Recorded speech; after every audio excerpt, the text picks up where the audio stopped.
Graça e paz, amado líder. Quero trazer aqui para você, neste momento, as orientações do estudo que será aplicado nessa semana nas nossas células. O pastor Emerson pregou no culto das 19 horas esse sermão, cujo título é Uma Comunidade Radicalmente Diferente. O texto básico é Atos capítulo 4, versículo 32 a 35. E nesse momento em que nós estamos comemorando 88 anos de organização eclesiástica, esse é um texto, ou este é um livro fundamental para a nossa reflexão.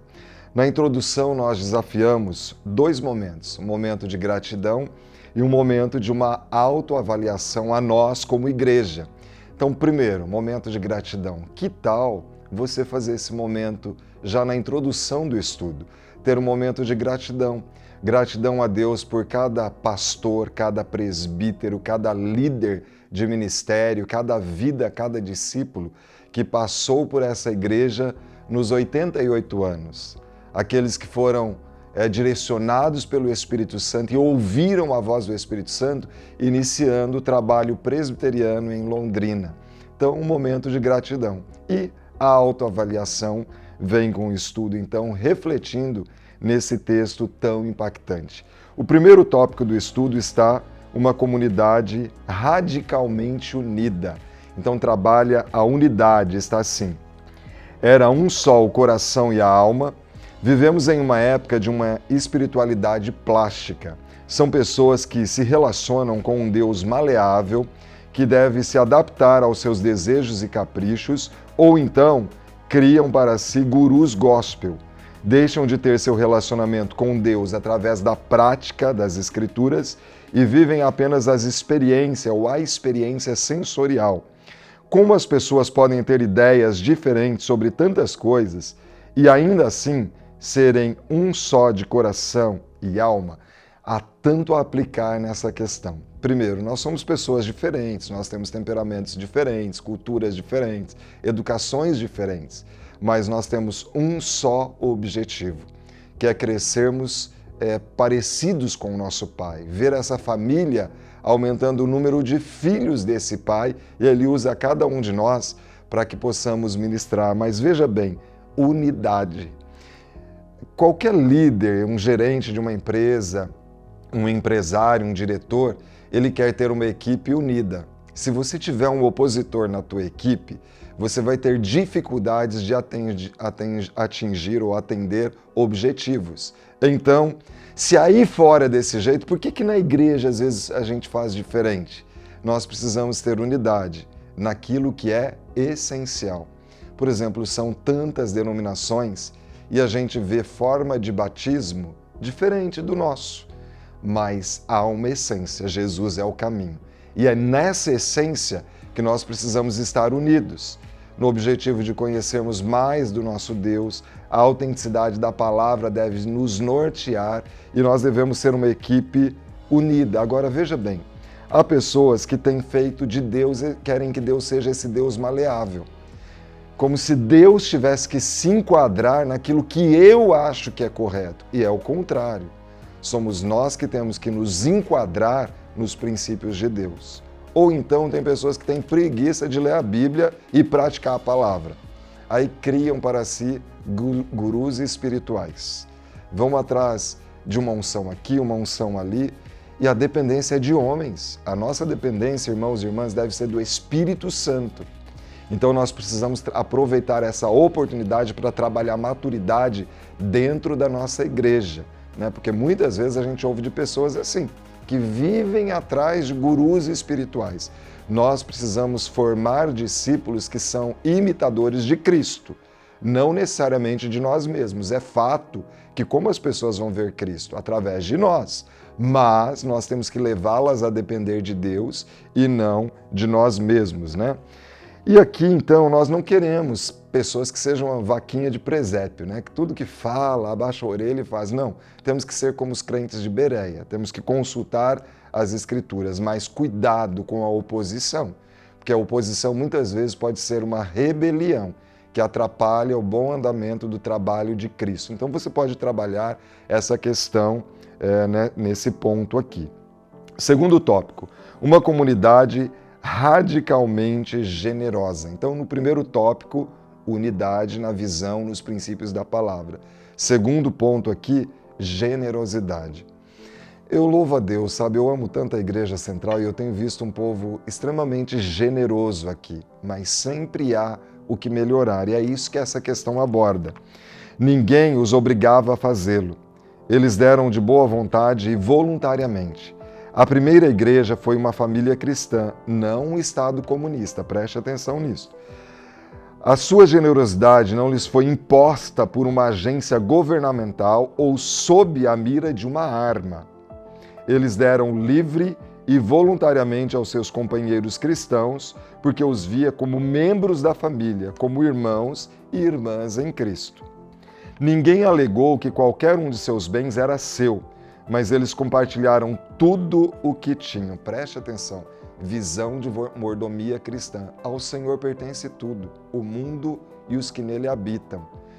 Deus tem confiado a cada um de nós gerenciarmos, sermos mordomos de algo maior quantidade ou menor quantidade, mas tudo é do Senhor. E eles compreenderam isso, por isso que eles não consideravam seu. Eles tinham um coração liberal. E como resultado, não havia entre eles nenhum necessitado.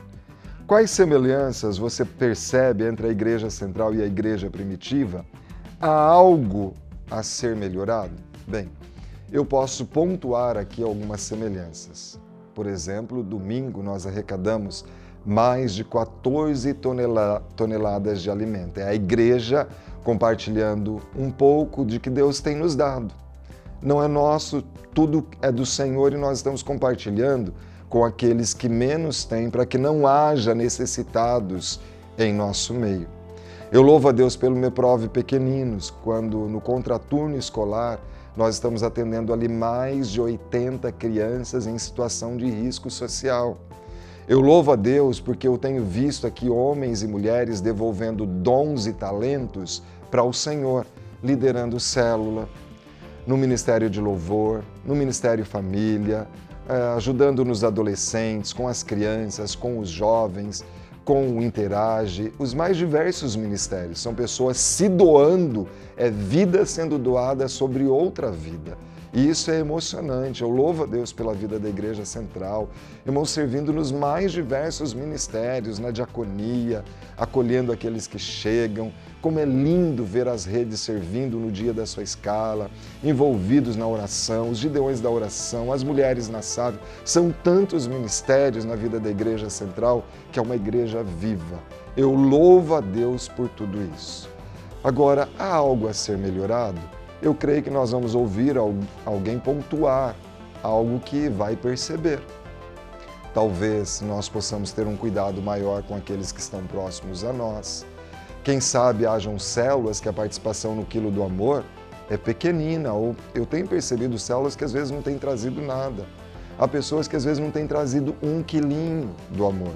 Há algo a ser melhorado? Será que há alguém necessitado? Há pessoas em crise, às vezes emocional. Então, muitas vezes, é depositada essa responsabilidade na mão da liderança, não dá conta, né? Eu vejo nós como pastores, a gente tem uma agenda intensa, a gente procura socorrer e atender a todas as pessoas, mas chega um momento que às vezes há uma exaustão porque a gente não dá conta diante de toda a demanda.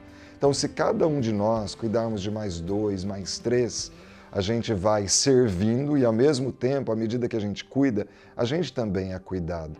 Mas eu louvo a Deus, modo geral, por aquilo que eu tenho visto na vida da Igreja Central. Sempre há o que melhorar e talvez você mesmo, como líder, vai poder pontuar, verificar na sua célula.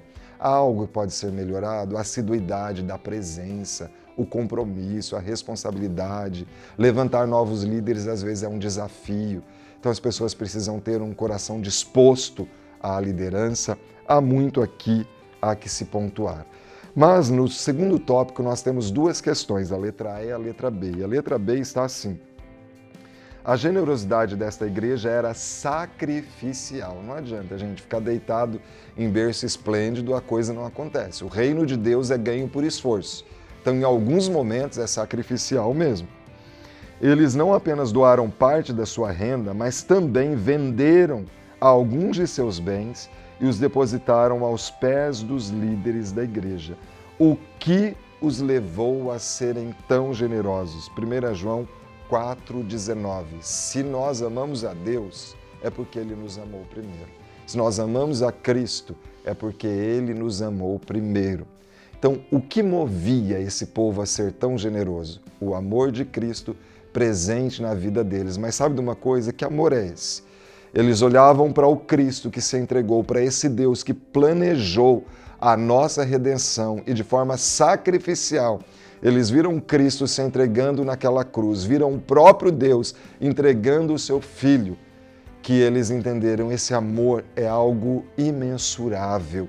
E porque Deus me amou tanto, qualquer sacrifício que eu faça não se compara ao sacrifício de Cristo. E porque eles entenderam que a sua salvação era sacrificial, de forma sacrificial, também se doavam com tudo para que visse os irmãos em uma situação diferente. Muitas vezes é assim. A nossa atitude sacrificial é uma atitude de adoração ao nosso Deus com tudo que temos e com tudo que somos. E aí nós podemos concluir, a conclusão está assim.